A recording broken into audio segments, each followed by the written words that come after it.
What's it like? No problem. Have you spoken to Livestream guys?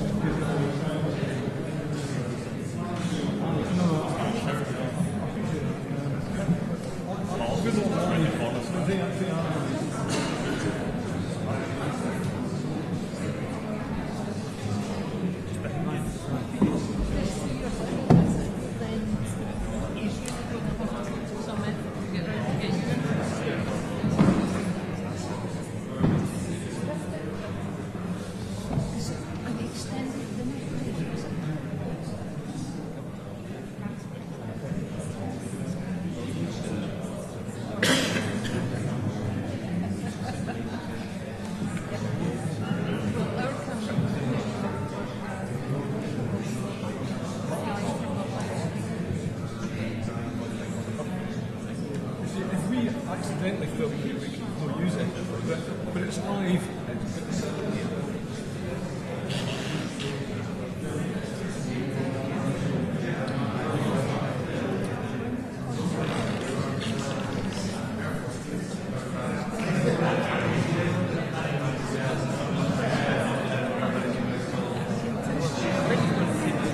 Well, I thought this is a nice wee corner to put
I'll have to speak to you guys about the best place to stand inside, because at Bearsden minute we'll send it out to the community as well. The best place to sign? Yeah. Oh, you've got another camera actually. There you go. Yeah.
there's nobody here.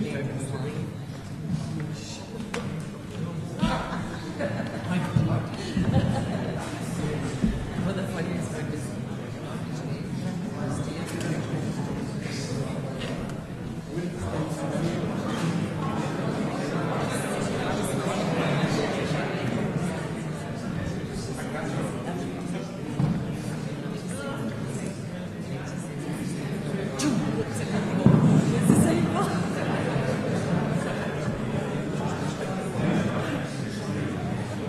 so tell everybody what's supposed to.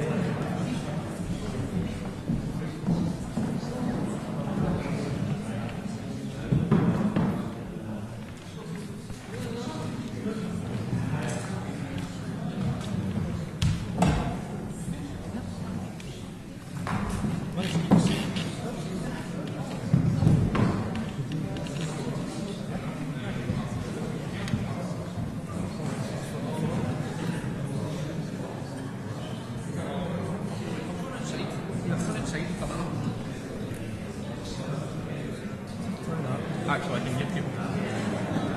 It's whether it's at the break.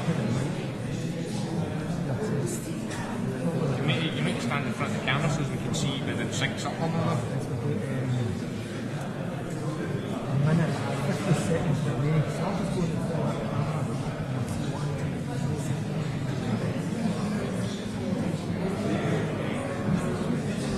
see me? Alright, see me on there? I'm just going to a check. 1, 2, 3, 4. I'll be outside. Does that sound alright? I'll check it in a minute.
same time you're doing the company and retire.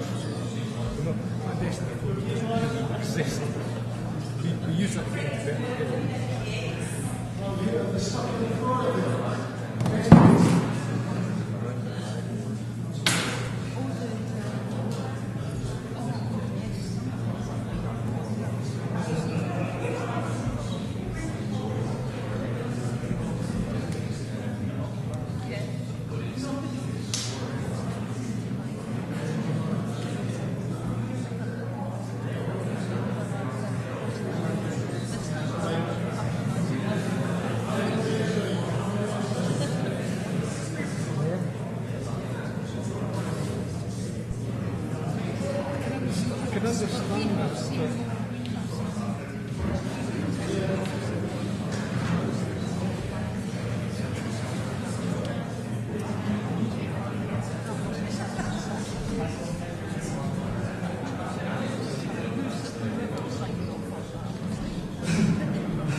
Testing 1 2 1 2 1 2.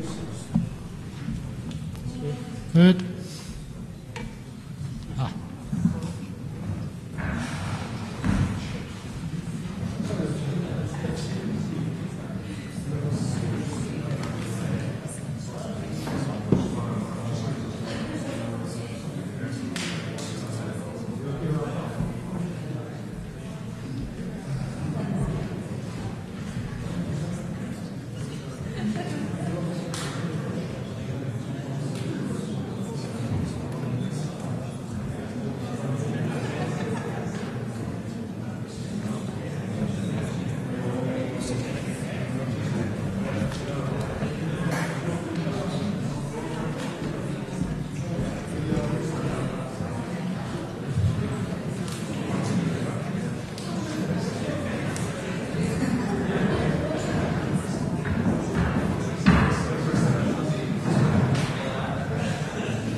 Okay, ladies and gentlemen, good evening.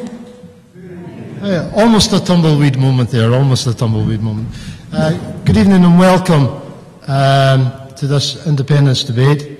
And tonight, very much hopefully, we're going to get an opportunity for some veterans to have a say on why they are voting for independence. However, before we actually start tonight, what I'd like to do is hold a minute's silence for all those that have lost their lives in conflicts past and conflicts present.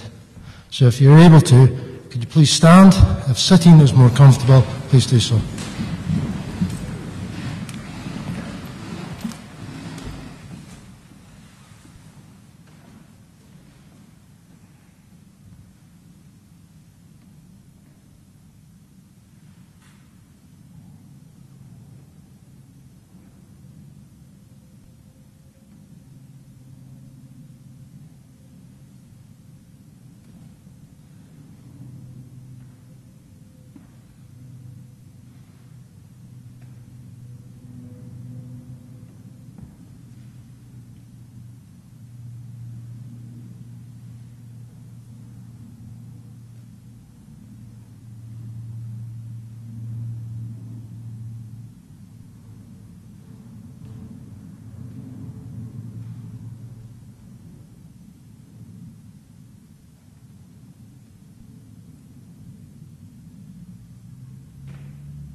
Ladies and gentlemen, thank you very much.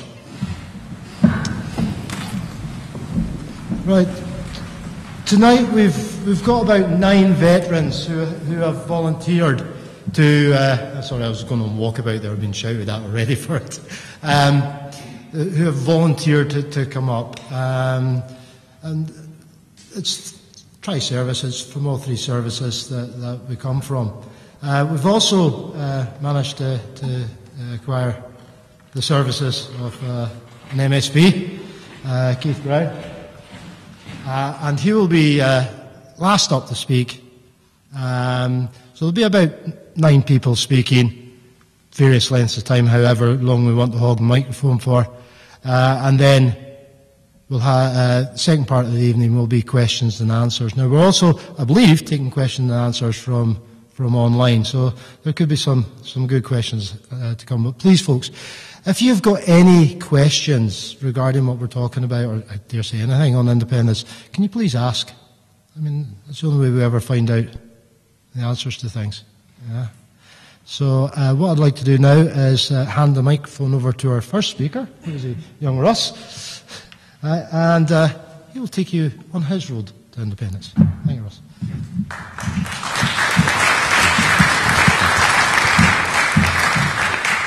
Good evening, everyone, and thank you, ladies and gentlemen. Thank you. Solid proof you don't have to be a bit like Rambo to serve in the British Army. Thank you for coming along tonight and giving me this opportunity to speak to you.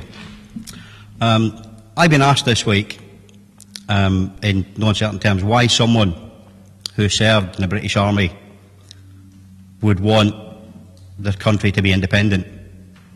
My response to that is, if I go back to the last unit I served in, is possibly I could ask my Jamaican Lance Corporal, or my Pakistani Sergeant, or my South African Captain, who have no problems whatsoever wearing the uniform of the British Army and still belonging to a country that's independent. I then get asked, but what about the Queen? He swore allegiance to the Queen. What about, how does that affect the referendum? And I point out that the Queen is the monarch of 16 other countries as well, many of whom also wear the uniform of the British Army. They say, but what about the values that you are instilled with in the British Army? How do they make you support independence? And that's a very good question. So I'd like to talk about the values and standards of the British Army. And I won't go through all of them because there's quite a few. But if anyone's interested, you can Google it and you can find values and standards of the British Army. And the ones I want to speak about, the main one, I think, is selfless commitment, which breaks down as the needs of the many outweigh the desires of the individual. Number 2, moral courage. to speak out when you know something is not right, even though remaining quiet would be the easier option, or doing the opposite would bring greater benefits. Integrity, number 3, to be honest, to be truthful, to lead by example. And finally, respect for others, without prejudice, without favouritism, to treat everyone fairly and without malice. So I look at those values that I learned over 27 years in the British Army, and then I look at what's happening today through this debate. And there's a kind of war going on, and excuse the hyperbole, but it's a propaganda war.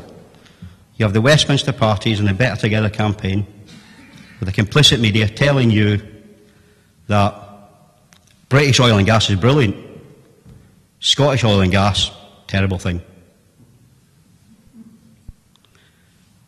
Being in a union is excellent, unless it's the EU, then it's not so good. But most insidious of all, they're telling you that austerity measures are required, not because billionaire bankers became too greedy, but because of the poor, the low-paid, the disenfranchised. So my response to the question is, how do some of those values go for independence? My response is, those values are not particularly hard values. They're not unique to those of us that have served in uniform. I would hazard a guess that the majority of people sat here tonight hold very much the same values.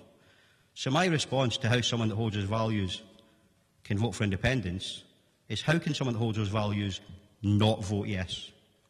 How can anyone with a modicum of self-awareness and an ounce of human decency not vote yes? Thank you.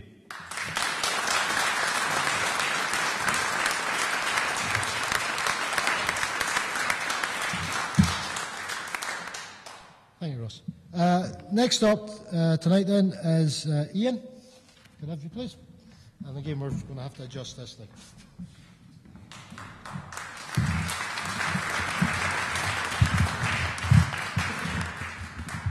Thank you very much. One of the reasons we're supposed to be here tonight is to explain to you why we are voting yes. Now, I've been studying the referendum for about the last 2 years, reading all the blogs and everything I can get my hands on.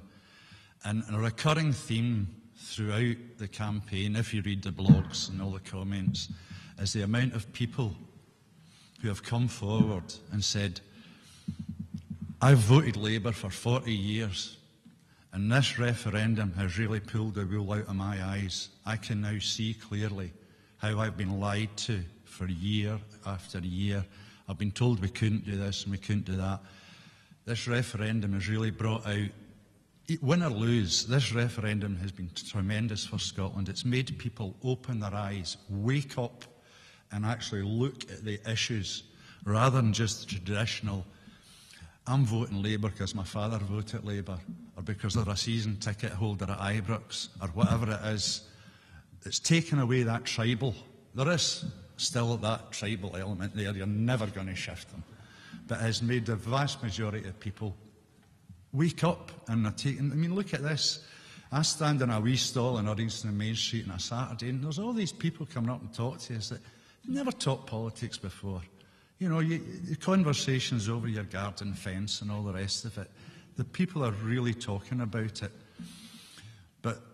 And one of the things that has really cheered me up is the amount of people who have actually spent a lot of time and a lot of effort looking at both sides of the argument and coming to a measured decision that yes is the way to go, which is pretty normal. And it does look at both sides of the argument. There really is only one way when you actually get down to it. But I'm supposed to be telling you why I'm voting yes. And it's a very difficult question. I've been pondering that for the last few days because as far as I know, I've been wanting to vote yes for the last 50 years. I grew up with a very socialist background. My father was born in Brigton in 1910. His father worked in the cotton mills in Rutherglen. 1920s, the cotton mills were going into decline. My father left school at 12-year-old to get a job because he was the oldest boy in the family. My father left school at 12-year-old to get a job. This is third world stuff, you know, but this was Glasgow less than 100 years ago. So I'm from that kind of background. My grandfather walked from Brigton to Clyde Bank every day during the Depression to see if he could get casual work in the shipyards. My dad took me down to Uddingston Main Street as a wee boy one day. It was a Sunday. And I remember the old Lanarkshire County Council were out taking all the wires down from the overhead lights. And I was wondering what was going on. And the police came and moved on all the parked cars. No, that back then there wasn't that many parked cars, I can assure you. But then this convoy come down Bothwell Main Street. It's before the M74 was built. And some of you will remember the old Pickford's lorries that used to deliver the steam locomotives from Springburn down to Finnieston to get loaded onto the ships that were sent all over the place. Well, two of these big Pickford's lorries come down Bothwell Main Street, and I saw why they'd taken down the wires. Both of these lorries had an enormous cast bronze propeller on the back of it. This is why the wires were down. And these propellers reached as high as a third-storey tenement window. I was amazed as a wee boy seeing this. But this was the propellers forged in Ravenscraig and Motherwell, getting taken down to be delivered and fitted to the QE2. I mean, this is a socialist background. So I'm always puzzled why I've been always independent. I think it's possibly because I had Bothwell Castle as my playground as a wee boy. And I had an uncle who loved the stories of Bruce and Wallace and all the rest. So I'm one of these Tartan Bravehearts, I suppose you could say. I've never ever considered voting anything else but yes. But as I grew up, I was 14 when Winnie Ewing won the local by-election. And that kind of switched me onto politics a bit. I mean, you're only 14, you don't think that hard. But something that did make a big impact on me. As a young man in the army, I joined the army in 1968 as a boy soldier. The Beatles were #1 with Hey Jude at the time. That'll place it in time. And I got posted out to Germany. I was initially the tank regiment, and then I went into the Royal Electrical Mechanical Engineers as a vehicle fitter. So I spent most of my time in Germany. I had 2 years in Ireland, and I was down the Falklands and stuff like that as well. But as a young man in West Germany, and that, we used to get weekends off. You could get free train warrants anywhere you liked, 50 miles in any direction you wanted, on you go. And at the weekends, we used to just stick a pin in a map, and we'd go someplace and we'd book into a bed and breakfast. And what always impressed me so much is you were in Belgium, Holland, Germany, it didn't really matter. You were going into these wee villages and it was all neat and tidy, and everybody was happy and it was clean, and the sun always seemed to be shining. And then I would come back to Scotland, and it was dreary, and it was dull, and it was drab, and everybody was fed up. I mean, I left the army when I was 21, 1974. And while I was out the army was the time when the bin men were on strike. They weren't even burying the dead. And that is one of the reasons I re-enlisted back in, because I realised what the contrast between a modern democratic society and what I was coming home to on leave was vast. And that really set it into me that there was something wrong. And I've delighted that over the years the country's come to believe my vision. Everybody else, I'm so proud of the SNP and that I've supported for years, and that they have now brought the rest of the country and opened our eyes, and we should keep our eyes open. Even after the referendum, we should still keep our eyes open. We should still be aware, because Scotland has got some of the most fantastic resources, the most fantastic people. I mean, to me, it's a no-brainer. So please, please, I'm sure most of you will be probably made your minds up by now, but get out there. We've got them on the run. It's happening. Keep going. Keep the faith, and keep converting as many undecided as you can. Thank you very much.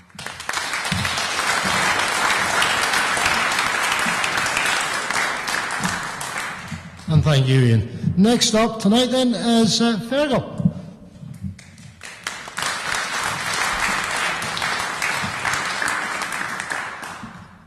Good evening, thank you. Fergal Dalton. Working out which services we were all from, I'm the only member of the senior service, other than the Minister, who's a Royal Marine, so we'll leave it at that.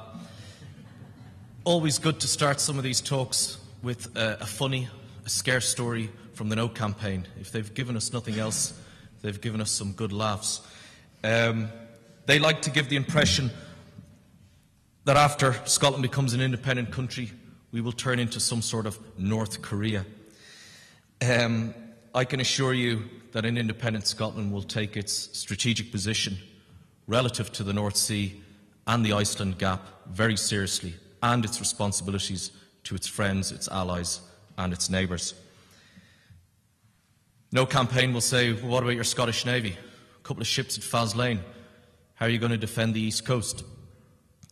Well, at the moment, we're in a country called the UK, and all the conventional warships are based on the south coast. So it begs the question now, who's defending the north coast of this country? And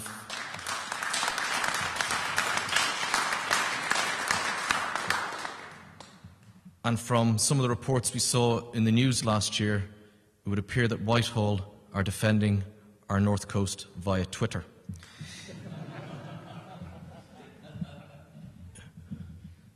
We laugh, but we are a maritime nation, and it is ludicrous that in a maritime nation we do not have a major conventional warship based in Scotland. We do not have an amphibious capability in Scotland with the loss of our Royal Marines from Arbroath. And we, Scotland and the UK, with the loss of Nimrods, have no maritime patrol aircraft capability. Now, I have a friend of mine who's still serving, so we'll call him Dave for argument's sake. He started out his career in the Navy in Rosyth, shut down. Then he ended up in 819 Squadron in Prestwick, shut down. He was told, go to Culdrose in Cornwall. He says, well, my family's in Scotland. So he transferred to the Air Force, retrained for the Nimrods. Okay. Gone. He's now based back down south. He's voting yes so he can get a job back in Scotland. And I asked my friend Dave, I nearly said his real name there, he's working now in the Air Force, and he's dealing with the allocation of assets around the UK. And I said to him, being an ex-submariner and knowing when we were out on patrol, all the different maritime patrol aircraft and other units that were in the area, I said to my friend, I says, where is our maritime patrol aircraft capability coming from now? Who is doing that anti-submarine warfare surveillance to the north of Britain?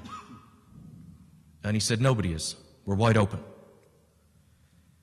It's getting to the point now where if we did have people invading Scotland, we have two options. We stick a pitchfork in their eye, or we nuke them. People say, how are we going to afford defence in an independent Scotland? And that is to imply that we are currently getting our defence free from Whitehall. We will get our defence and pay for our defence the way we pay for it now, and that's through our taxes. We raise in excess of £3 billion per annum in Scotland towards the UK defence budget, and only about £1.9 billion is spent here. So if we spend somewhere in between, £2.5 billion, comparable to places like Denmark, Norway, Finland, etc., we will actually get more defence for less. Large defence companies have seen their business in Scotland contract over the last 20 years, while the Ministry of Defence down south ring-fences money for US-based Trident defence contractors. And when it comes to small to medium-sized defence companies, they have been completely overlooked by Whitehall, where only 1% of such contracts come to Scotland. I'm a teacher now, I'm a physics teacher, and Scotland has a rich tradition in education, science and engineering, and only recently 5 Scottish universities were named in the top 200 in the world. So we have that skills base, and that's where defence industry goes, where there are skills. We have the extra money that we can spend with independence. And with an independent Scottish government, we can come up with a defence industry strategy tailored specifically for Scotland and Scotland's needs. And with that, we will be able to rebuild the many depleted defence capabilities in Scotland and also increase our service personnel numbers. Scotland has a rich and proud military history and tradition. Not only will that continue after independence, but it will flourish after independence.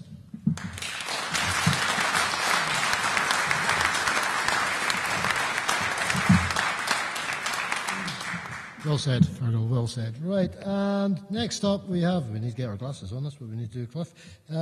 It's Jim, from the senior service to the junior service. Well, the junior service. I feel like Elvis standing here in front of a microphone, you know. I've never done anything like this in my life before. But, yeah, why am I voting yes for Scottish independence, being ex-forces for Queen and Country, etc.? That was a long story. Some of us have been seeing combat, and some of us here haven't seen combat, you know. And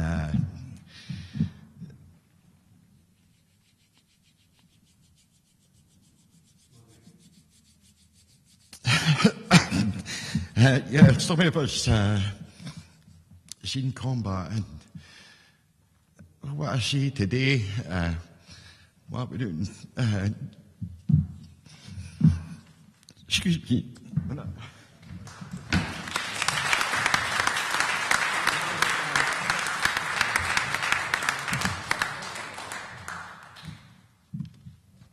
Right.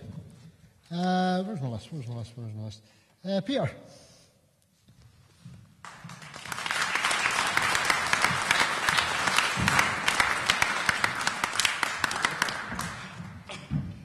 Hi folks, how you doing? I'm having a look around and I'm reckoning that I am the youngest veteran here. I'm only 32, although I look a hell of a lot older. But obviously, time in the military will do that to you, give you a few grey hairs. Why am I voting yes? A whole number of options. There's a laundry list of why I'm voting yes. First of all, I am working class, for lack of a better word. I'm a truck driver for a living. Not the smartest guy on the planet, but I know a bit of math. I pick out stuff from the internet. I've done a little bit of math, and the math points straight towards yes. You don't need to be a rocket scientist to work it out. You look at the figures of how much money goes down south, how much is kept down there, and how much they give us back. It speaks for itself. The second other point that really strikes me hard, I have a young son, so I look now towards his future. My son lives with my former partner in Balloch, which, as you all know, is a stone's throw away from where the UK government likes to keep every single one of its weapons of mass destruction. Now, colleague here, ex-senior service, I saw he's got his dolphins. He's a former submariner. He knows exactly what I'm talking about, weapons of mass destruction, nuclear missiles, nuclear-powered submarines. We don't need this in our country. We don't want it in our country. I don't want it in my country. I don't want my son growing up round the corner from what is potentially a time bomb. They ran a drill there a couple of months ago. They never even bothered to tell the people of Ardentiny they were running a drill. And people of Ardentiny started phoning the police saying there was explosions happening across at Coolport. And no one had bothered to inform the police either. I mean, if we've got stupid things like that going on, what if it was something for real? Who's going to take it seriously, you know? Those are really my two main options for voting yes at the moment. There's a whole other sidelines of things. I'm proud to call myself Scottish. Yeah, I served in the military, and I still keep to those values. I served 2 tours in Iraq. I've seen firsthand some not nice sights. That was my job. I accepted that at the time. It's now no longer my job.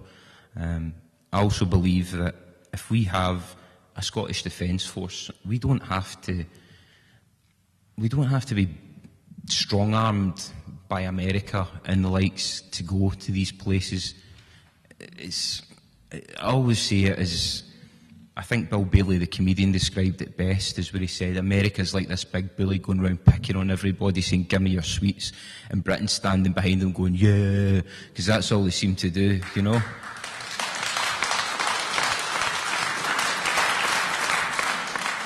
And to be quite frank, I absolutely hate bullies. I don't like bullies. So I don't want to be associated with them. I don't want to have anything to do with them. And I think as I've just learned some more information tonight from other speakers who were talking about the way that the defence budget works, and we would have more, we could have a specialist defence force. Its primary role is defending Scotland, not leaving Scotland to go somewhere across the world to further some oil companies' interests or some construction companies' interests. And I saw it firsthand when I was in Iraq. Every second vehicle you pass coming off the Kuwaiti border was a KBR truck, Kellogg Brown and Roos, which is a huge American firm that's linked to Halliburton and all that. So you can't tell me that we were not there for oil. They were at the Kuwaiti border, itching to get across. They were desperate to get in there, get their construction contracts, get their oil contracts. And when you start seeing it like that, it throws everything into perspective. You know why you're there. You're not there for no weapons of mass destruction. You're not there for... And I just don't think that the Westminster government does what it wants to do, but it does what it wants to do under the auspices of the American government, especially when it comes to military action. And as a veteran, that's the sort of thing I would look at, is how the military does business. And if that's the way they want to do business, then not for me. And I'm voting yes, all the way, 110%. Thank you.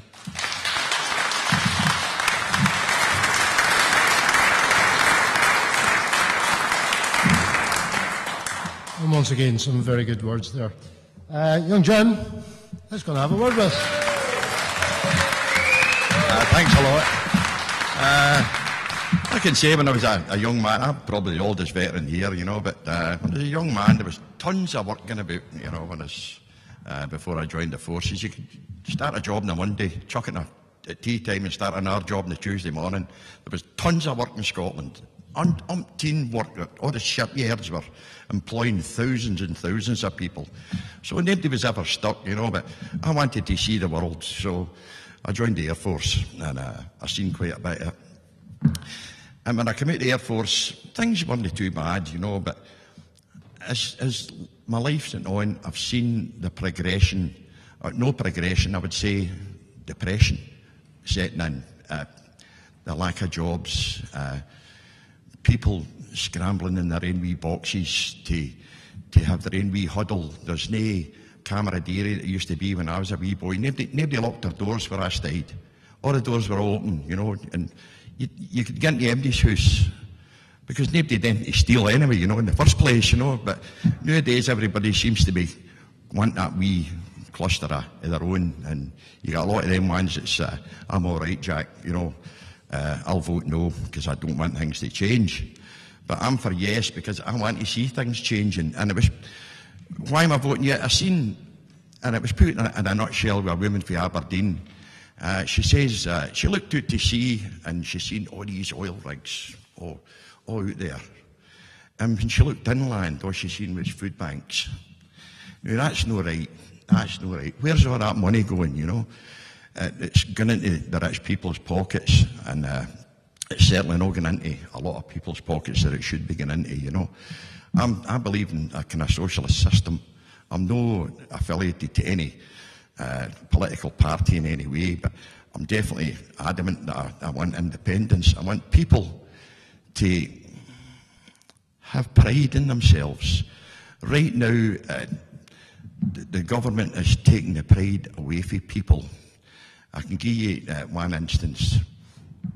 I've got a boy, he's got cerebral palsy, he's blind, he suffers from topographic agnosia, and other things. Anyway, a year ago he was sent to one of these workfare things. They tell him to report for work. So I appealed against it. I wrote a letter away and got back, no, he's got to go to work. So I wrote another letter away and they said if he don't report to work, he's going to lose his money. So this day I took him to, we had an appointment at one of the job centres. I took him along and I took him into the manager. And the manager says, my God, what's it coming to? Just take your boy home. And I've never heard anything since he got his money restored and all that. But what the hell are they sending people like that, like my son and other people out to work when there's people sleeping in the House of Lords getting 300 quid a day, and there's...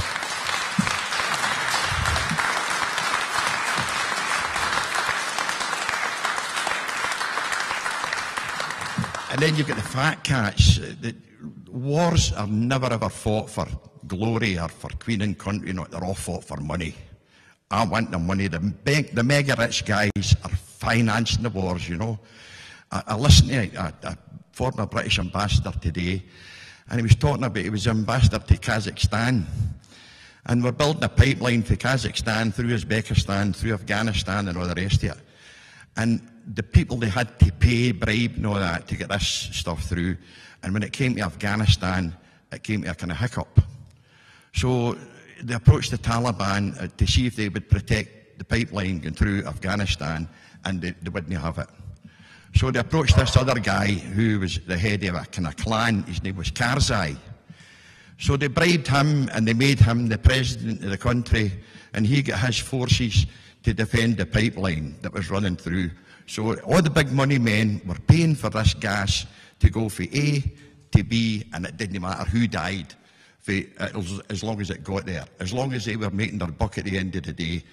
And it's these people in this country that are making millions, no, billions. And it's Cameron and all his cohorts that are selling after the National Health Service. You're going to have to go along in a few years' time, and you go in for treatment, they're not going to say, what's wrong with you? They're going to say, have you got your credit card?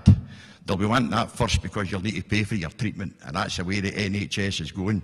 Everything's getting privatised. And you want to know how I'm voting yes? That's why. I'm voting a big yes, and I'll stay with it. Thanks very much.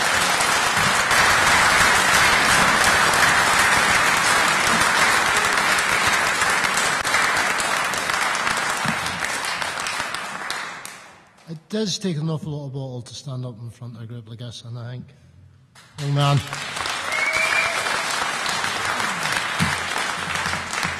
And carrying on, sorry, it's young Johnny. Have you come, young man?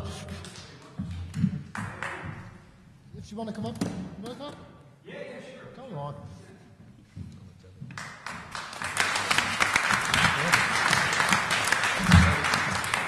I must say, normally when I get up and do something like this, it's karaoke. Right, but anyway. Yeah, my journey to yes, I'll get that out there right now. I'm an ardent yes. And my journey to yes actually started before I even knew the journey began. I'm an ex-Sergeant Major. I know I don't look it. All right, hair's a wee bit longer now.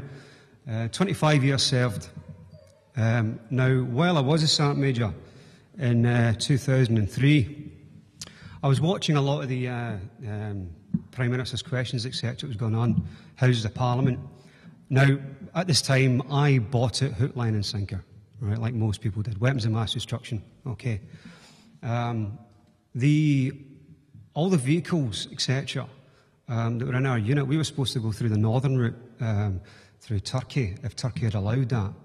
And a lot of assets actually went, okay. Those assets were gone, other units' assets were gone. We were past the point of no return. There was no way that we were going to send all those over there and not go to war. Meantime, I'm watching Prime Minister's questions, etc., in the House of the Parliament. And Tony Blair's going on about Saddam still got a chance to pull back to meet us to talk, yada yada, all this rubbish, you know. Now that we know it's rubbish, you know. And the media must have known they were complicit in it, absolutely complicit. And they're every bit as complicit in this today, in this referendum debate today. Right. And it's a horrendous situation to be in, to have that kind of propaganda directed towards you. For somebody that's actually been to war, as I have, as you don't get through 25 years without not going to war. And I thoroughly sympathise. Get up. Yeah, so now part of the reason when my journey began, it wasn't actually that. There was an incident where 6 RMP were basically murdered. And I didn't really question it. I thought these things happen, you know, there it is. But it was about a week later, and the MOD came out in the press, wee statement, and actually tried to blame the sergeant that died. He was a senior rank. He was a sergeant, right? Hamilton Jewell. That was the first time I started to question who it was that I was working for, right? It was the first time. It really shook my belief system, as it were, right? And as it transpired, you know, years later, you know, they still kicked the inquiry into the long grass. We still haven't got to the bottom of it. But there was just years of corruption and procurement, certainly. Inept performances dominated by jobs for the boys.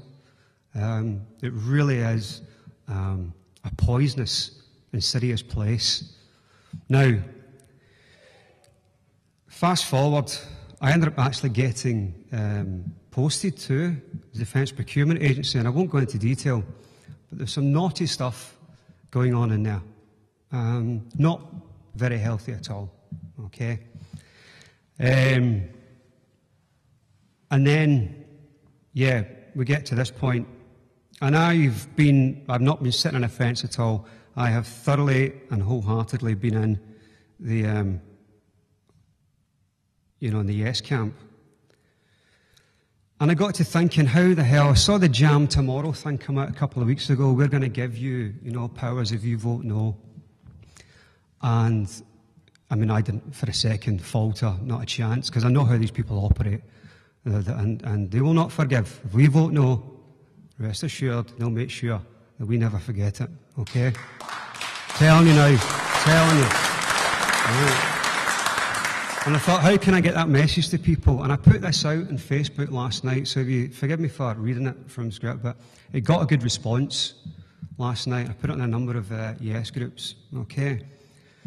So, I see a parallel between Westminster's Jam Tomorrow promised powers with that of the Military Covenant, which came into being in 2000. For those of you who don't know, the Military Covenant is an agreement between the state, the government, and on the behalf of the people, to look after soldiers in particular, right, who've been to battle, okay?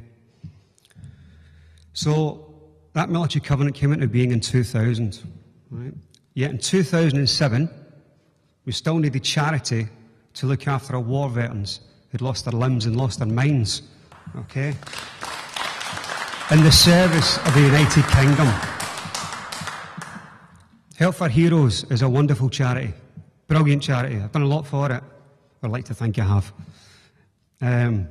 But the fact is, in 2014, so another 7 years after that charity came into being, we still need them. Our veterans still need them. It's disgusting. Now, that comparison, the Military Covenant and the powers tomorrow, or the Jam Tomorrow, I think that typifies what a promise from Westminster, from Whitehall, actually means. Now, the MOD, Whitehall, Westminster, they had an opportunity, under pressure from veterans groups, to enact it, to put it into legislation, to make it law, so that subsequent governments would always have to comply and implement. But of course, they didn't. Instead, in 2011, they popped smoke, military term, and obviously got the mirrors going, smoking mirrors, and they made it only a legislative requirement to actually read out once a year in Parliament how the Military Covenant is being implemented, okay? Now, that to me was just an epic body swerve, all right? It let individual politicians off the hook, and it let all subsequent political parties off the hook, absolutely. So the Military Covenant, like the promised Jam Tomorrow powers for Scotland, are nothing but a hollow, meaningless, divisive, and wholly unenforceable distraction. And you can imagine, in the event of a no vote, Westminster introducing a law that merely required them to report annually on the progress of Scotland's Jam Tomorrow powers, right? Because I can imagine they would do that, right? And personally, I think they just do it out of pure spite. All right? That's who we're dealing with.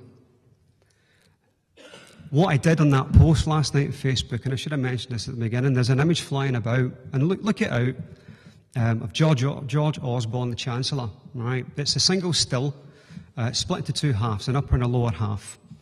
And in the top half, he is photographed at the funeral of Baroness Margaret Thatcher. Okay? He's crying. Right?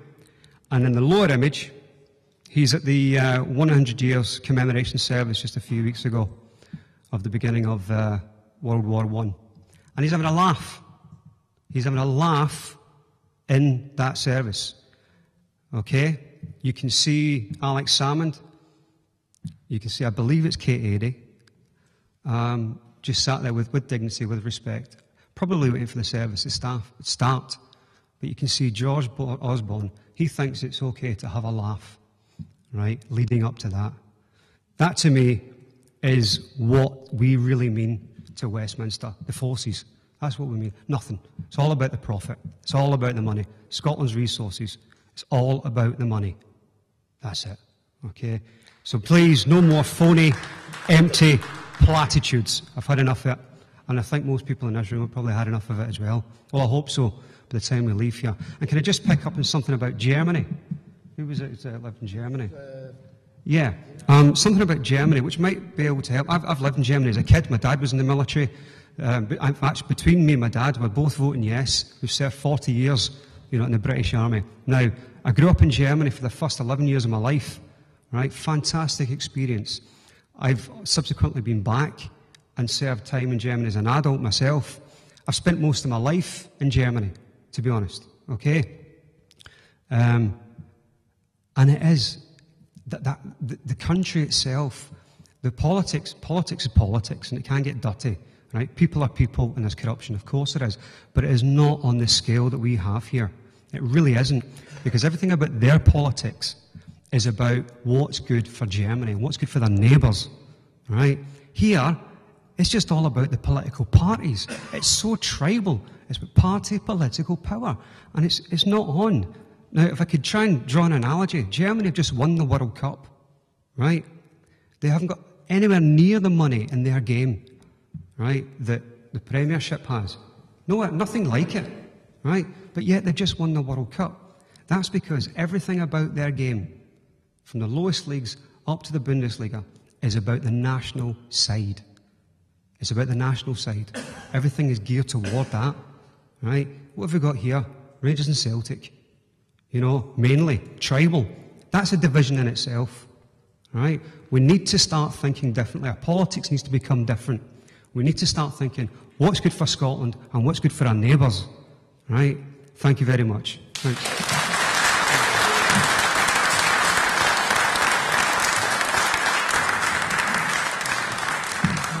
Yeah, again, some fine words there, some fine words. Right, next up we have got young Marty, who's sitting off to the left there.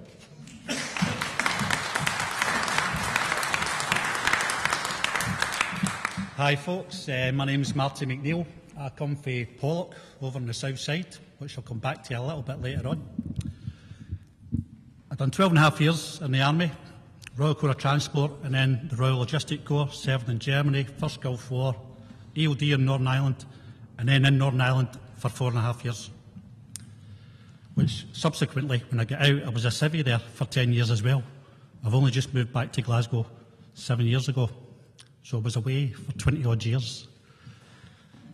My journey to yes began when I was 14, not too far up the road from here, in a wee place called Croftamy. Don't know if any of you know it. There used to be huts situated about 500 metres in the woods for there, like the Carbeth huts up on the hill.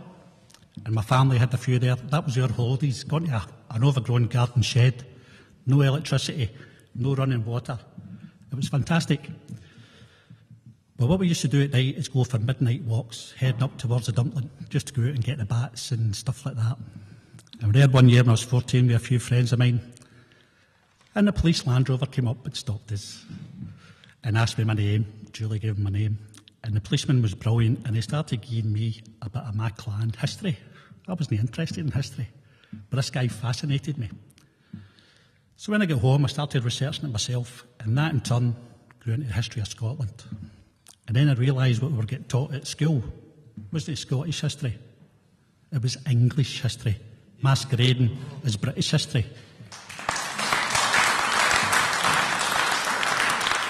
You also had the old empire maps, you know, when, much like the BBC, tilt the UK to make England look big and Scotland small. The UK was twice the size of Europe, and everywhere that was part of the empire was all big and every other country was wee. So we were, oh, that's the size, that's what the world looks like. Lies. And that's when I realised I was being lied to by the people in power. Maggie Thatcher, right? She nicked my milk when I was away. And then when I left school, I was forced to work 50 hours a week in a butcher's for £23.50. A couple of years later, no work at all. And I've got to thank her because of that. It was because of that I went and joined the army when I was 18. We're all talking here about Scotland, and we're all ex-British Army or Navy or Air Force, and not one of us will say a bad thing about the British Armed Forces. But we want our own Scottish Defence Force in an independent Scotland to defend our land, our air and our sea.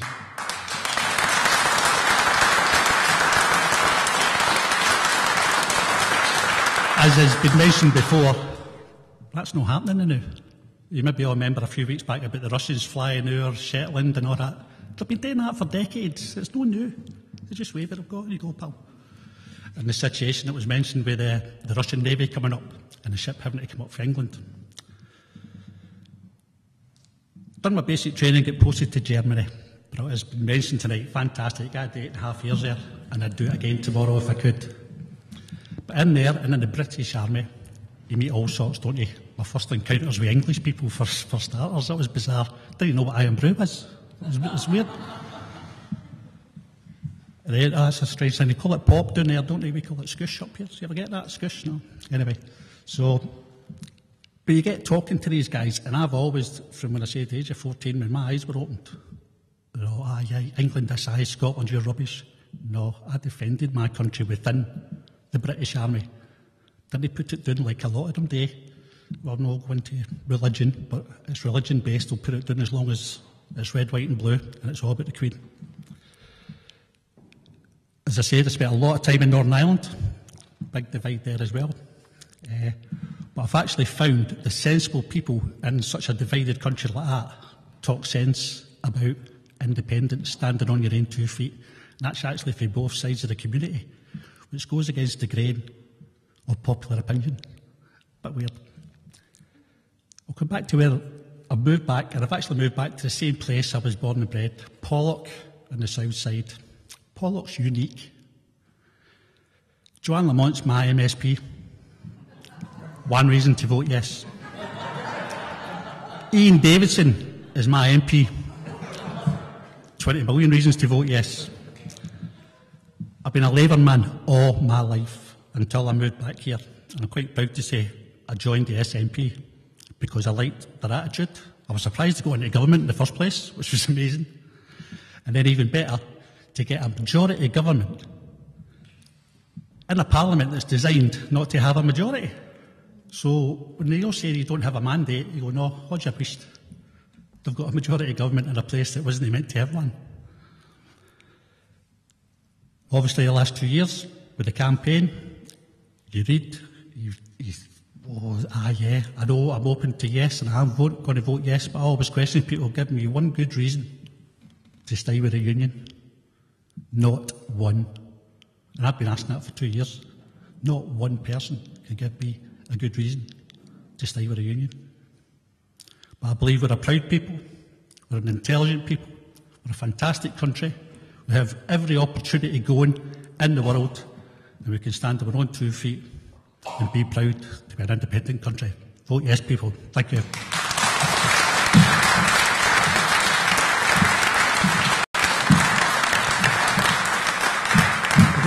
We've got this hype thing going on here.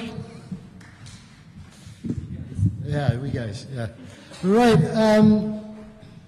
who's next? Oh, it's myself. Now, I was doing a sort of final approach to things last night on good old Facebook, and young Russ here volunteered to be first up, saying if he got first up, that would mean then that he couldn't be accused of copying anybody else with what he's saying. And I said to him, well, as far as I'm aware, I'm last up. I've got the easier bit. All I have to do is applaud every single speaker here tonight, because I think they've all spoken genuinely and from their heart, which every one of them have. And we've all had our own experience and our own trip into voting for yes. I mean, I'm originally from Thurso, way up in the north coast there. Yeah. We didn't have politics. Yeah, we had lots of weather. We didn't have politics. I mean, it wasn't until I joined the army that I really understood this whole divide that goes on about football, about religion and stuff like that. I just never used to bother with it up north. Right. I originally joined the infantry. I joined the Queen's Own Highlanders, a fine regiment that is no longer there because of defence cuts. Right. I did 12 years with the Queen's Own Highlanders. I was very fortunate to serve with tremendous amount of people, very knowledgeable people, very good people. Then, for one reason or another, I transferred over to the Royal Army Medical Corps and did a further 12 years with them. Again, some solid people there as well. But on my travels around the place, I suddenly started realising that maybe Scotland was getting the short straw. My father was military, he was ex-army. Right, but he was a soldier of the Empire, and I mean the Empire. Right. So for me to come from that sort of background and now to be standing in front of you imploring that you vote yes is a dramatic change. But I realised over time that Scotland was getting shortchanged. That things, very much as Johnny was saying there, things that were being said in the House of Commons and said in the media, in the mass media, were not ringing true with what I was seeing on the ground. Right? So that started to change me. And with the advent of Google, you're able to read. You're able to read uncensored material, not what's coming through in the red tops in the papers. And you're able to understand better what's going on in your own country, never mind abroad, what was going on in our own country. So when I left the army, like yourself there, I joined the SNP. Right? I'm quite happy to admit that. Right? And for the last 10 years, I've been a member of the SNP. And I have really gone for it and really researched things. And I cannot find any argument that holds water to why we should not be independent. We have got absolutely everything going for us. We have human resources. We have natural resources. We've got our normal Scots attitude to doing things. Yeah. So why are we being held back by a government we don't vote for? And who are basically only interested in serving the City of London. That's all they're aiming it for.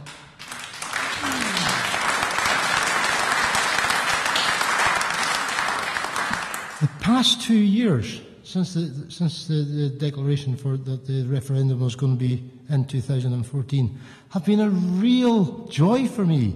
It's also been a joy for my wife. I've hardly spoken to her. Right. But yeah, I've really engaged in this political thing, like I guess many of us have. And I've actually found Radio 4 gives a kind of balanced report on how things are going.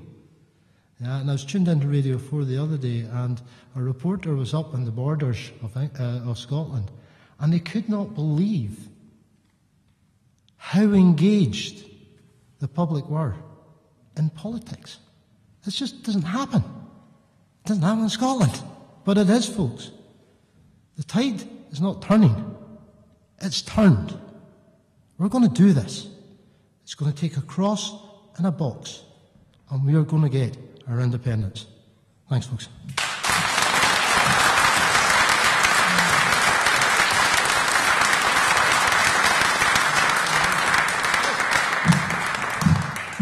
And with that, I'd like to hand over now to Keith, who's going to have a wee chat with us.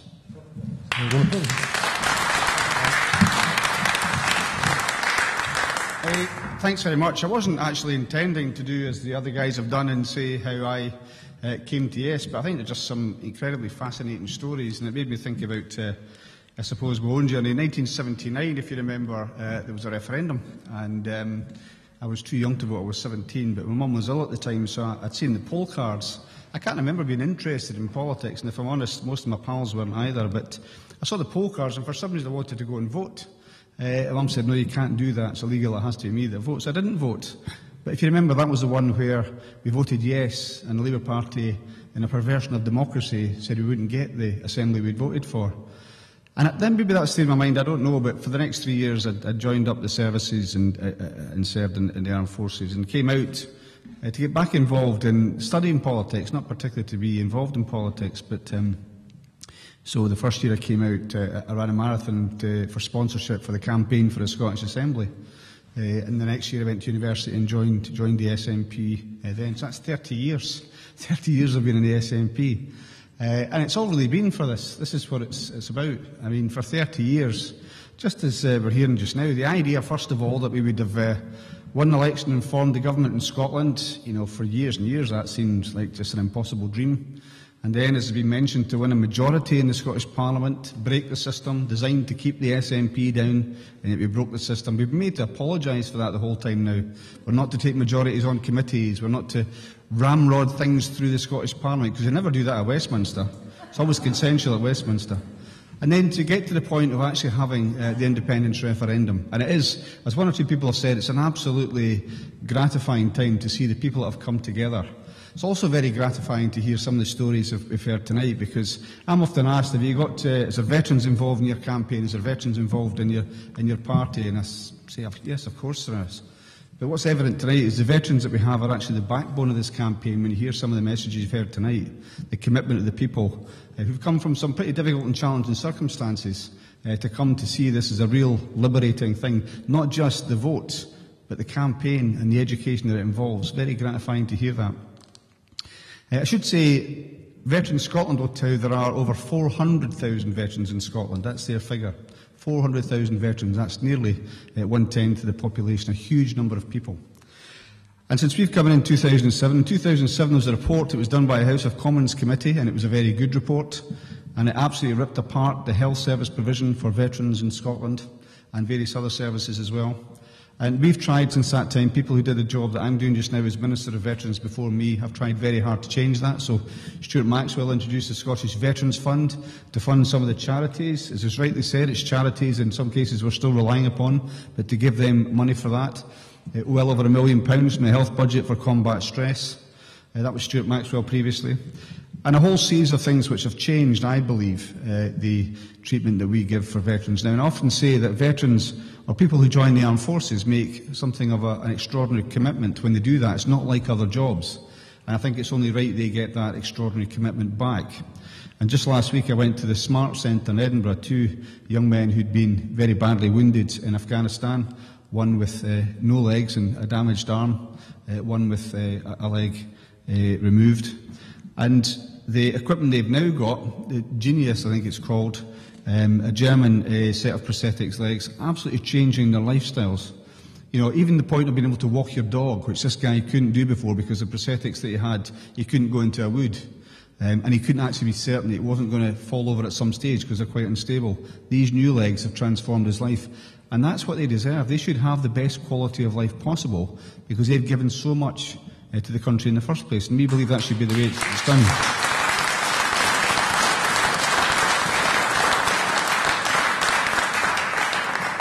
And I think that's what we have tried to do. The most recent development we've had, of course, is the appointment of a Scottish Veterans Commissioner. And I don't hold it against him that he's ex-Navy. He's an alright guy. He was a Commodore, in fact, Eric Fraser. And that's the first time it's happened within the UK, the first government to appoint a Veterans Commissioner. And the idea was, I went to Canada to see how they do it. They have an ombudsman. And it seems to me to provide a real qualitative improvement in the services provided to veterans. So that's the idea behind it. Just starting now, so we'll have to see how he gets on. But I think that's some of the innovation that we've done. I think that we have to go a bit further. So, thinking about veterans in an independent Scotland, I think we should give them something of a guarantee. And there's 5 things in particular, if I can quickly mention.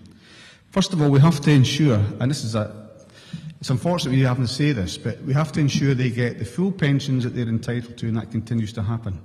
Now, what I think is disgraceful, I was out campaigning in Alva last night in my own area, and I chapped the store of this guy, and he was voting yes, and his wife was voting yes. But he said his son had been told, he's a serving soldier, his son had been told that if it was a yes vote, he would lose his pension by a Better Together canvasser that came round.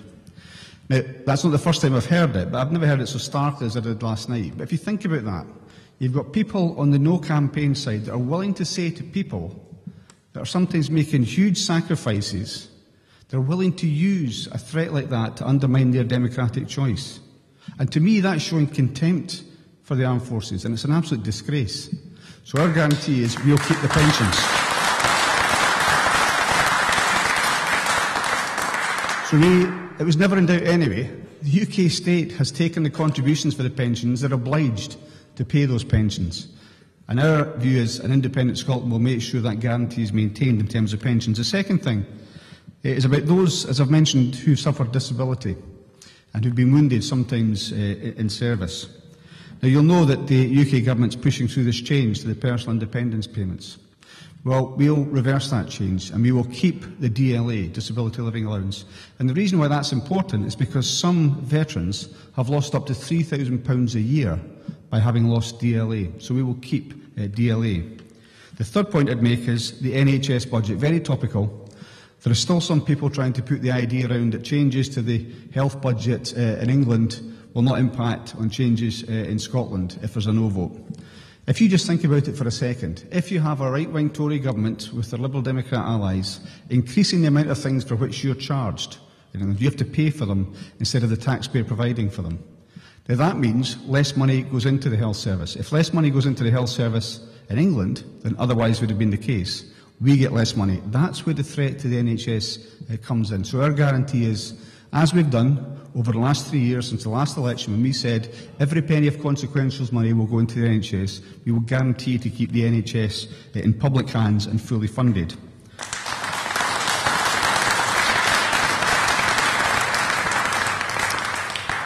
And very quickly, I mentioned the role of the Commissioner, and I mentioned the example of Canada. Well, one reason why the Ombudsman, as it's called in Canada, was so effective is, of course, because he has responsibility or is able to enact or interact between the government on both the side of being the Armed Forces Authority and being responsible for veterans. We currently are only responsible for veterans.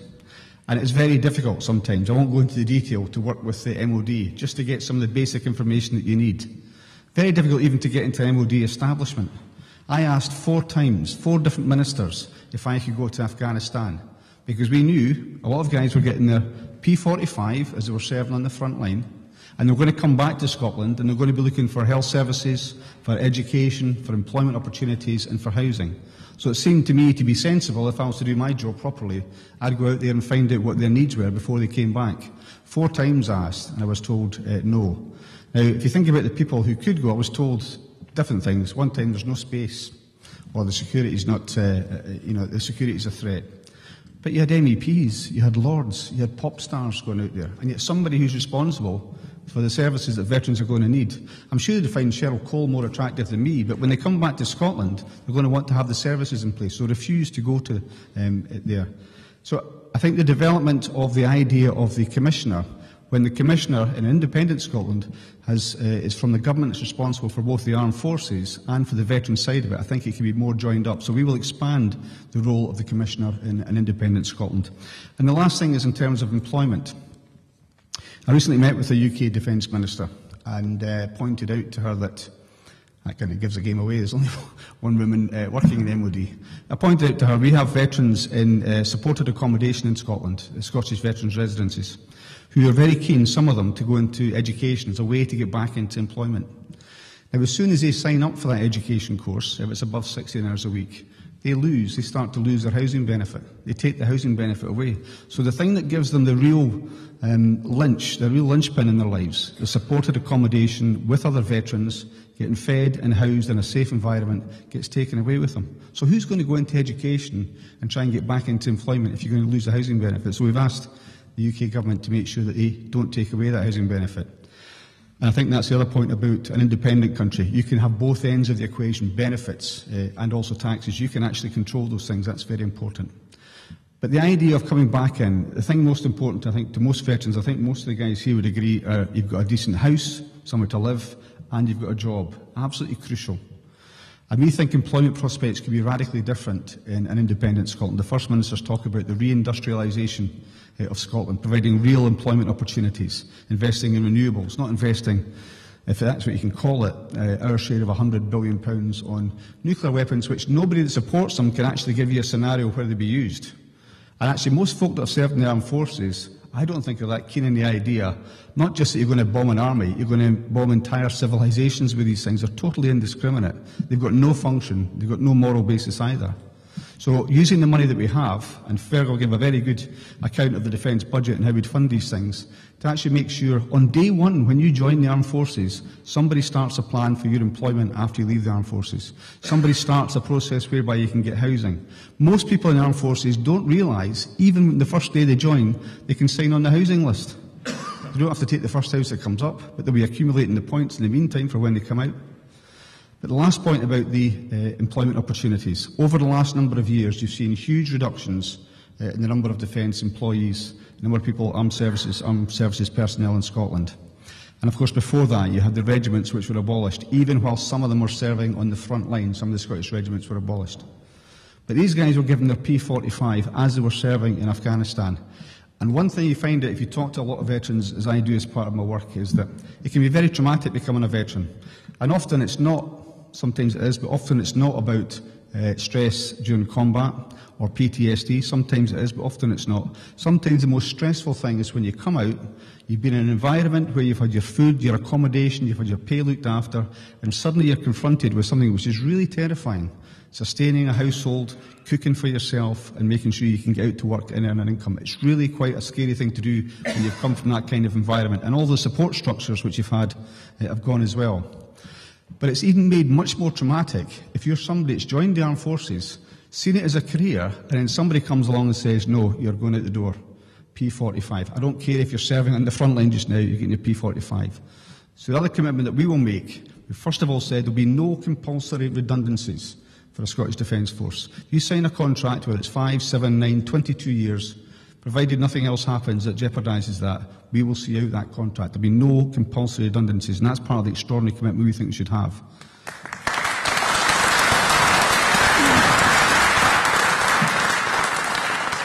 And the last thing I would say is, for those that have suffered that, and there's been thousands in recent years, for those that have suffered compulsory redundancy in the armed forces, I would say with the establishment, in 3 weeks' time we could be looking at this, establishment of a Scottish Defence Force, you should feel free, having been made compulsory redundant and wanted to stay in the military, to come forward and join that Scottish Defence Force.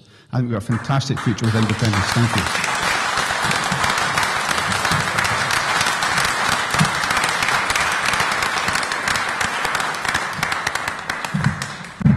There's nothing like finishing the speeches on a high note, isn't there? Would anybody else, again, a symptom of the Yes campaign is we're inclusive, yeah, and often unscripted. Yeah, so would anybody else from the floor like to come up and say some words about it? Not putting you on the spot, you don't have to. We have got other things. Yes, sir, up you come. You? We have. Yes. Yes, we have. Up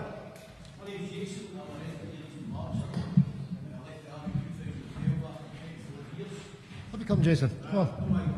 There's a microphone behind you. Microphone behind you. Yeah. Come on, Jason.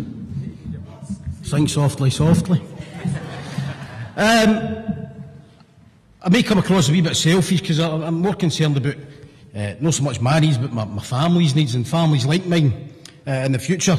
I'm still a wee bit on the fence when it comes to the independence thing, but I'm swaying towards yes, because I'm not scared of change. And I think we need a bit of change, because like some of the guys have done here, they went on Facebook last night and put a couple of pointers up to see the feedback. I've got loads of friends still serving in the armed forces. I've loads of friends that have got out. And I asked the question, in the last 10 years, what did Westminster do that you can say, hand in your heart, was good for the good of this country? And do you know, I've still not had a reply yet. They keep going on about oil and how there's no that much yet, but that's by the by. I left the army in 2012. I left quite a senior member of my regiment. I was in the Scottish Guards, a regiment very close to the monarch, being one of the Scotland's only regiment of foot guards. I've spent a lot of time in London, in England, and out in Germany. However, like I say, I left in 2012. My family consists of myself, my wife, I've got 2 daughters, and my son. My son's 5 years old. He's quadplegic, cerebral palsy. He's also blind. But he's a happy wee guy. Now, my story, the way I'm starting to sway is because when I left, I was in rented accommodation here in Eastern Bartonshire because the army wouldn't help me with accommodation in Scotland because I wasn't serving here. Unfortunately, when I left, because I came to my end of my time, I'd done my colour service, which was 22 years, although I'd done 24, I was a boy soldier. It was time for me to go. There was no help. There's charitable organisations out there that claim to help. SAFA, Army Benevolent Fund, they don't help. The rented accommodation I was in, the owner served a notice to quit. And after 24 years service, serving in Northern Ireland, serving in the Gulf, serving in Iraq, serving in Afghanistan, I had to register myself and my family homeless before anybody would listen to my problems, my concerns. Not just for me, I live in a shell scrape and a sleeping bag, that doesn't bother me. But I've got a wife, 2 daughters, and especially my son. They were going about the Covenant, and this is why sometimes I sit on the fence, because we've had the sort of the control of things a wee bit in Scotland as well, and I think it's okay when we talk about these things in Parliament and through in Edinburgh, things like that, but we need to pass it down to the local authorities as well, so that they listen and they abide by this military covenant or the things that we're trying to put in place to help servicemen. But sometimes it's not just servicemen, and I'll never take anything away. I've had guys that served under me lost limbs. I've had guys that lost their lives. But the soldiers leaving, and I'll say soldiers, and that includes Navy, Air Force, we all wear combats at the end of the day. Just some of us wear it a wee bit better. But what we sometimes fail to remember is veterans' families, the wives that have stood behind their men for the 22 and 24 years, the children that they've had all over my daughter, I've had a daughter born in Northern Ireland, I've had one born in Germany, my wee boy was born here in Scotland. I found it really, really difficult, because when you left the armed forces, nobody really wanted to know you. People collect for help for heroes, which is great.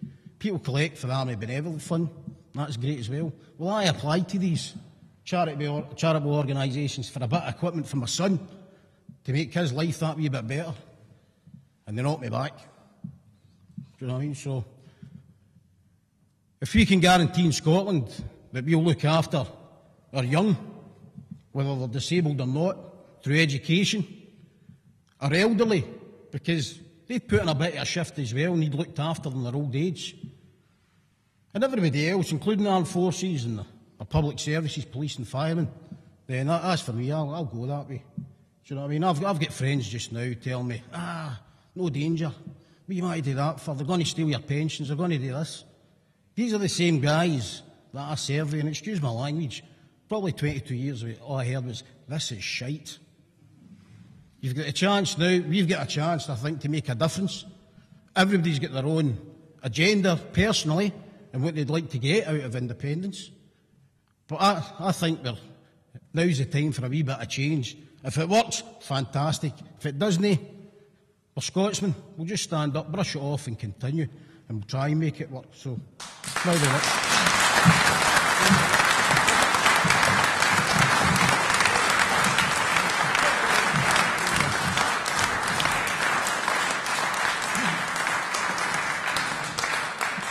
It's a guy I haven't seen for so many years. Yeah, I know, yeah, there then, yeah, and I didn't have a belly. Right, would anybody else like to come up and have a chat? Okay then.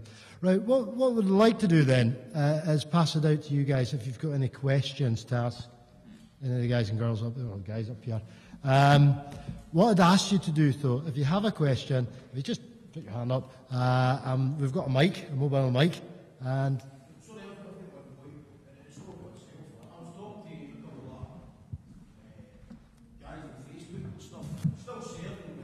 Regiment in North Yorkshire.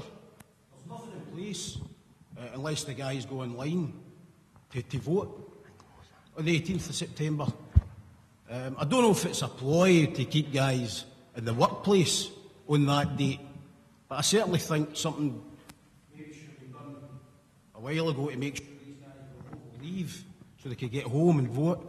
Because I know soldiers would rather sit playing PlayStations than jump on a website to vote for something that they're not 100% sure in. But there's nothing in place to ensure that every Scotsman, serving Scotsman, whatever regiment he's in, they can sign an X, yes or no. Right, we have the old register for postal vote. And you're absolutely right. All of us been in uniform, whereas we work our cotton socks off when we have to. When it's downtime, it's downtime, and even the important things such as an independence referendum get pushed back. There has been a widespread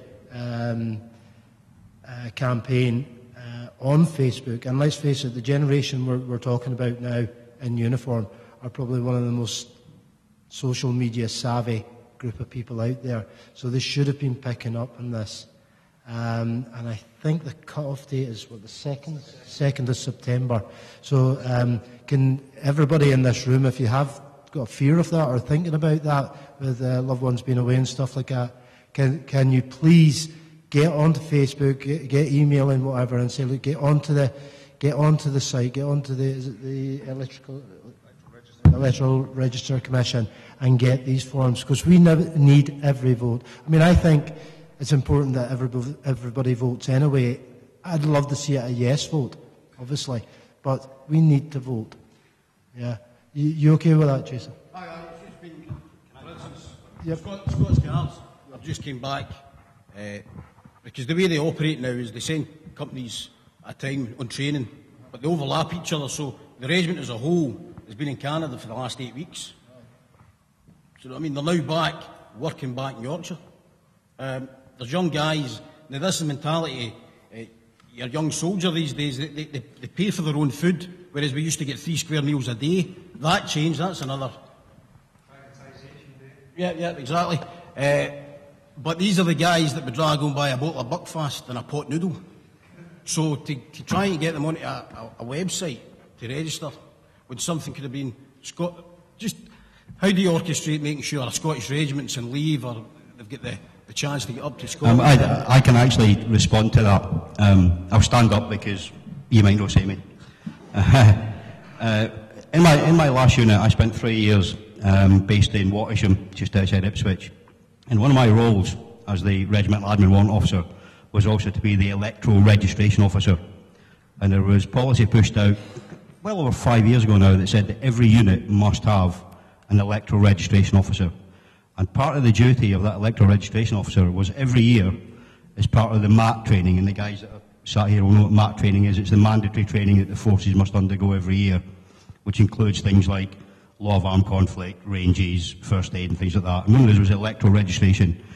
And every year, we mandated, certainly in my regiment, and this should have been happening across the Army and the Navy and the Air Force, that every soldier had to attend an electoral registration brief. And that brief, it wasn't political, it was all about the mechanics of how to vote.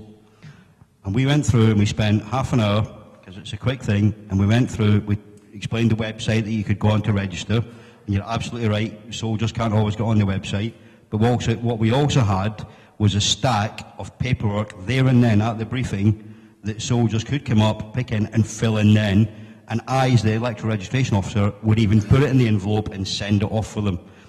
I'm quite passionate about this because I've entered in quite a few arguments on social media and Twitter about people that say Scottish soldiers based in England or Scottish soldiers based overseas don't get a say in this referendum, which is an absolute lie. If anyone tells you that, they are lying.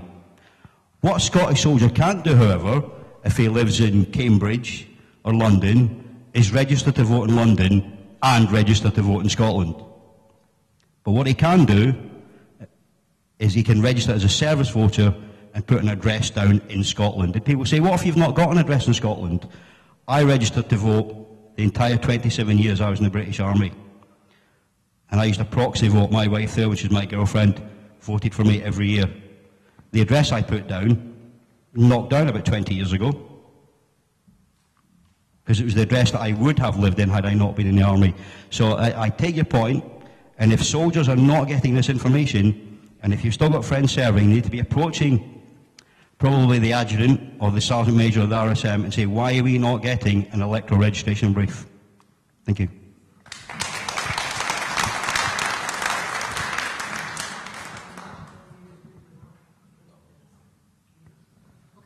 Anybody else got any questions?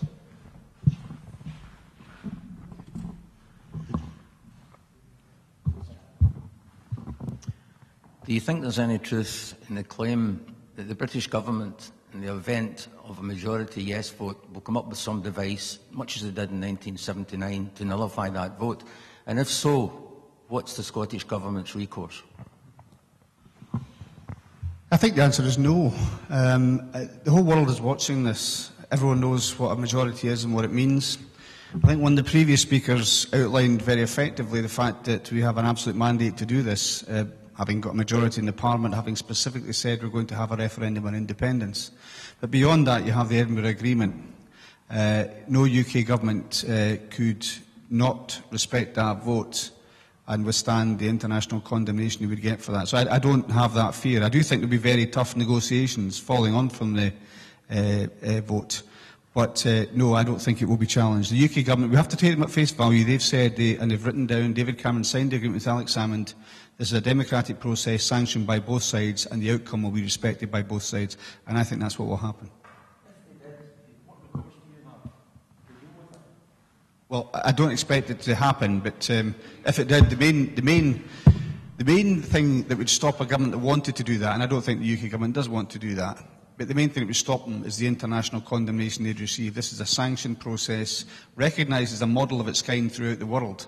I mean, you've heard about the campaign that's been happening. It's a model for democratic participation, as is the actual process. If the UK government, which I think, to be fair to them, they would pride themselves on reputation for fairness and respecting the rule of law, okay, I think they would say that about themselves. That's as far as I'll go. I think they would say that about themselves. They couldn't do otherwise but respect outcomes. So I don't think it will be challenged. I think you'll see all sorts of things happening afterwards in terms of the negotiations, which you might find a bit unsavoury. But I don't think the result, if democratically arrived at, will be challenged by them.